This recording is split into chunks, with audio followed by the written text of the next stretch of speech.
ಜಿಲ್ಲೆಯಲ್ಲಿ ಕಂಡುಬಂದಿರುವ ಒಮಿಕ್ರಾನ್ ಪ್ರಕರಣಗಳ ಮೂಲ ಇನ್ನೂ ಪತ್ತೆಯಾಗಿಲ್ಲ. ಆದರೆ ಸೋಂಕಿತರೆಲ್ಲರೂ ಆರೋಗ್ಯದಿಂದಿದ್ದಾರೆ ಎಂದು ಜಿಲ್ಲಾಧಿಕಾರಿ ಡಾಕ್ಟರ್ ರಾಜೇಂದ್ರ ಕೆವಿ ಹೇಳಿದರು.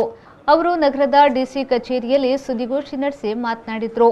ಎಲ್ಲರಿಗೂ 10 ದಿನಗಳ ಬಳಿಕ 2 ಬಾರಿ RT-PCR ಟೆಸ್ಟ್ ಮಾಡಿಸಿ ನೆಗೆಟಿವ್ ಬಂದ ಕೂಡಲೇ ಅವರನ್ನು ಐಸೋಲೇಷನ್ನಿಂದ ಬಿಡುಗಡೆ ಮಾಡಲಾಗುತ್ತಿದೆ ಎಂದರು.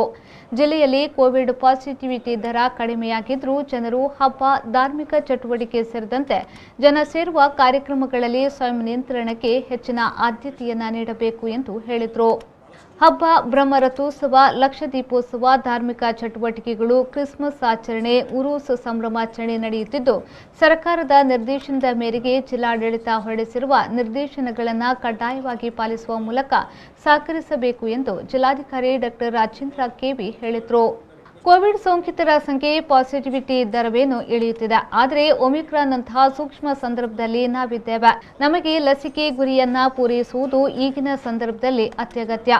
ಆದರೆ ಇನ್ನು ಯುವ ಜನತೆ ಹಾಗೂ ಒಂದು ವರ್ಗದ ಜನ ಕೋವಿಡ್ ಮೊದಲ ಡೋಸ್ ಹಾಕಿಸಲು ಮುಂದೆ ಬರುತ್ತಿಲ್ಲ. ಜಿಲ್ಲೆಯಲ್ಲಿ ಸುಮಾರು 1.15 ಲಕ್ಷ ಜನರು ಇನ್ನೂ ಪ್ರಥಮ ಡೋಸ್ ಪಡೆದಿಲ್ಲ. ಕೇರಳ ಗಡಿಭಾಗವಾದ ಉಳ್ಳಾಲ ಸೇರಿದಂತೆ ಕೆಲವು ಭಾಗದಲ್ಲಿ ಕೆಲ ಸಮುದಾಯದ ಜನರಿಗೆ ಲಸಿಕೆಗೆ ನಿರಾಸಕ್ತಿ ಇದ್ದು, ಈ ಬಗ್ಗೆ ಸ್ಥಳೀಯ ಶಾಸಕರು, ದರ್ಗಾ ಆಡಳಿತ ಸಮಿತಿಗೂ ಮನವರಿಕೆಯನ್ನ ಮಾಡಲಾಗಿದೆ ಎಂದು ಜಿಲ್ಲಾಧಿಕಾರಿ ಡಾಕ್ಟರ್ ರಾಜೇಂದ್ರ ತಿಳಿಸಿದರು.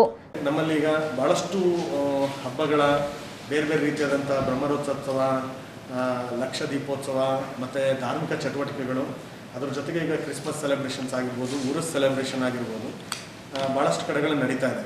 ಜಿಲ್ಲಾಡಳಿತದಿಂದ ನಾವು ಡೆಫಿನೆಟ್ಲಿ ಕೆಲವೊಂದು ಸರ್ಕಾರದ ನಿರ್ದೇಶನಗಳನ್ನು ಕೊಟ್ಟಿದ್ದೀವಿ. ಇವೆಲ್ಲವನ್ನೂ ಕೂಡ ಜನ ಅರ್ಥ ಮಾಡಿಕೊಂಡು ಇದರೊಳಗಡೆ ಸೆಲ್ಫ್ ರೆಗ್ಯುಲೇಷನ್ ಅನ್ನೋದು ಭಾಳ ಇಂಪಾರ್ಟೆಂಟ್. ಈಗ ಭಾಳಷ್ಟು ಆರ್ಥಿಕ ಸಂಕಷ್ಟಕ್ಕೆ ಒಳಗಾಗಿದ್ವಿ ನಾವು. ದಕ್ಷಿಣ ಕನ್ನಡದಲ್ಲಿ ಲಾಕ್ಡೌನ್, ಎಕ್ಸ್ಟೆಂಡೆಡ್ ಲಾಕ್ಡೌನು, TPR ಜಾಸ್ತಿ ಇದ್ದಿದ್ದರಿಂದ ಭಾಳಷ್ಟು ಜಿಲ್ಲಾಡಳಿತದಿಂದ ನಾವು ಭಾಳಷ್ಟು ರಿಸ್ಟ್ರಿಕ್ಷನ್ಸ್ಗಳನ್ನು ಹಾಕಿದ್ವಿ. ಆದರೆ ಅದರದ್ದೇ ಆದಂಥ ಆರ್ಥಿಕ ಒತ್ತಡ ಒಂದು ಡೆವಲಪ್ ಆಗಿರೋ ರೀತಿ ಒಳಗಡೆ ಇತ್ತು. ಈಗ ಜಿಲ್ಲಾಡಳಿತದಿಂದ ರಿಕ್ವೆಸ್ಟ್ ಮಾಡ್ಕೊಳೋದೇನು ಅಂದರೆ, ನಾವು ರೆಗ್ಯುಲೇಷನ್ಸು, ರಿಸ್ಟ್ರಿಕ್ಷನ್ಸು ಮತ್ತು ಇದನ್ನು ಮಾಡ್ತಾ ಇಲ್ಲ ಅಂಥೇಳಿ ಜನ ಇರ್ರೆಸ್ಪಾನ್ಸಿಬಲ್ ಆಗಬಾರ್ದು. ಯಾವುದೇ ಒಂದು ಕ್ರೌಡೆಡ್ ಪ್ಲೇಸಸ್ಗೆ ಹೋಗಬೇಕಾದ್ರೆ ಜಾಗರೂಕತೆ ಇರಬೇಕು. ನಾವು ಹೋಗ್ತೀವಿ, ಜಿಲ್ಲಾಡಳಿತ ಕಂಟ್ರೋಲ್ ಮಾಡಿಲ್ಲ ಅನ್ನೋದು ಆಗಬಾರ್ದು ಅನ್ನೋಂಥ ಒಂದು ಕಳಕಳಿಯ ಪ್ರಾರ್ಥನೆಯನ್ನು ಜಿಲ್ಲಾಡಳಿತದ ವತಿಯಿಂದ ನಾನು ಎಲ್ಲರಿಗೂ ಮಾಡೋದಕ್ಕೆ ಇಷ್ಟಪಡ್ತೇನೆ. ನಮ್ಮಲ್ಲಿ ಭಾಳ ಇಂಪಾರ್ಟೆಂಟ್ ಒಂದು ಥಿಂಗ್ ಏನು ಅಂದರೆ, ನಮ್ಮಲ್ಲಿ ಮೊದಲನೇ ಸಲ ನಮಗೆ ವ್ಯಾಕ್ಸಿನ್ ಇಂಟ್ರೊಡ್ಯೂಸ್ ಆದಾಗ ಭಾಳ ರಿಲಕ್ಟೆನ್ಸ್ ಇತ್ತು. ಭಾಳಷ್ಟು ಜನ ವ್ಯಾಕ್ಸಿನಿಗೆ ಹೆಸಿಟೆನ್ಸಿ ತೋರಿಸಿದ್ರು. ಓಕೆ, ನಮ್ಗೆ ಇನ್ನೂ 1,15,000 ಜನ ನಮ್ಮಲ್ಲಿ ನಮ್ಮ ಅಂದಾಜಿನ ಪ್ರಕಾರ ಅನ್ವ್ಯಾಕ್ಸಿನೇಟೆಡ್ ಇದ್ದಾರೆ. ಇವರ ಬಗ್ಗೆನೂ ಕೂಡ ನಾವು ಭಾಳ ಇದರೊಳಗಡೆ ನಮ್ಮ CEO ಜಿಲ್ಲಾ ಪಂಚಾಯತ್ ಅವರಾಗ್ಬೋದು, ನಮ್ಮ DHO ಅವರಾಗಿರ್ಬೋದು, ಭಾಳ ಸೀರಿಯಸ್ ಆಗಿ ಪ್ರತಿ ಇದರೊಳಗಡೆನೂ ಕೂಡ ಮೆಡಿಕಲ್ ಆಫೀಸರ್ಸ್ಗಳ ಒಂದು ರಿವ್ಯೂವನ್ನು ನಾವು ಮಾಡ್ತಾ ಇದ್ದೀವಿ. ಇಲ್ಲಿ ಭಾಳಷ್ಟು ರಿಲಕ್ಟೆನ್ಸ್ ಈಗಲೂ ಕೂಡ ಕೆಲವೊಂದು ರಿಲಿಜನ್ಸ್ಗಳಲ್ಲಿ, ಕೆಲವೊಂದು ಸೆಕ್ಷನ್ಸ್ಗಳಲ್ಲಿ, ಅದರಲ್ಲೂ ಭಾಳಷ್ಟು ಯುವಕರುಗಳಲ್ಲಿ ಇನ್ನೂ ಕೂಡ ಮತ್ತು ಓಲ್ಡ್ ಏಜಲ್ಲಿ ಇದರೊಳಗಡೆ ಒಂದೊಂದು ಸೆಕ್ಟರ್ ಪಾಪ್ಯುಲೇಷನ್ ಅವರು ರಿಲಕ್ಟೆನ್ಸ್ ತೋರಿಸ್ತಾ ಇದ್ದಾರೆ ಅಂತ. ಇಷ್ಟು ದಿವಸ ಈಗ ವ್ಯಾಕ್ಸಿನ್ ಇಂಟ್ರೊಡ್ಯೂಸ್ ಆಗಿ ಆಲ್ಮೋಸ್ಟ್ 1 ವರ್ಷಗಳಾಗ್ತಾ ಬಂತು. ಇದರಿಂದ ಆಗಿರುವಂಥ ಸೈಡ್ ಎಫೆಕ್ಟ್ಸ್ಗಳು ಬೇರೆ ವ್ಯಾಕ್ಸಿನೇಷನ್ಗೆ ಕಂಪೇರ್ ಮಾಡಿದ್ರೆ ಭಾಳಷ್ಟು ಇಲ್ಲೇ ಇಲ್ಲ. ಟೆಕ್ನಿಕಲಿ ನಮ್ಮ ಜಿಲ್ಲೆಯಲ್ಲಂತೂ ಕೂಡ ಇಲ್ಲಿ ಯಾವುದೇ ರೀತಿಯಾದಂಥ ಪ್ರಕರಣಗಳು ಆಗಿರೋದು ಎಲ್ಲೂ ಕಂಡು ಬಂದಿಲ್ಲ. ಹಾಗಾಗಿ ಯಾರು ಕೂಡ ಇದನ್ನು ಸಂಶಯ ವ್ಯಕ್ತಪಡಿಸ್ದೆ ಜಿಲ್ಲಾಡಳಿತದ ಜೊತೆಗೆ ಕೈ ಜೋಡಿಸಬೇಕು. ಬರೀ ಬೇರೆ ಬ್ಲೇಮ್ಸ್ಗಳನ್ನು, ಕಂಪ್ಲೇಂಟ್ಸ್ಗಳನ್ನು ಮಾಡೋ ಬದಲಾಗಿ ವ್ಯಾಕ್ಸಿನೇಷನ್ ಮಾಡೋದ್ರ ಮುಖಾಂತರ ಜಿಲ್ಲಾಡಳಿತದ ಜೊತೆಗೆ ನಿಂತ್ಕೋಬೇಕು ಅಂತೇಳಿ ಸುದ್ದಿಗೋಷ್ಠಿಯಲ್ಲಿ ಜಿಲ್ಲಾ ಪಂಚಾಯತ್ನ ಮುಖ್ಯ ಕಾರ್ಯನಿರ್ವಹಣಾಧಿಕಾರಿ ಡಾಕ್ಟರ್ ಕುಮಾರ್, ಅಪರ ಜಿಲ್ಲಾಧಿಕಾರಿ ಚನ್ನಬಸಪ್ಪ, ಪ್ರಭಾರ ಆರೋಗ್ಯಾಧಿಕಾರಿ ಡಾಕ್ಟರ್ ರಾಜೇಶ್, ಕೋವಿಡ್ ನೋಡಲ್ ಅಧಿಕಾರಿ ಡಾಕ್ಟರ್ ಅಶೋಕ್ ಹಾಜರಿದ್ದರು. Planet G, the mobile gallery,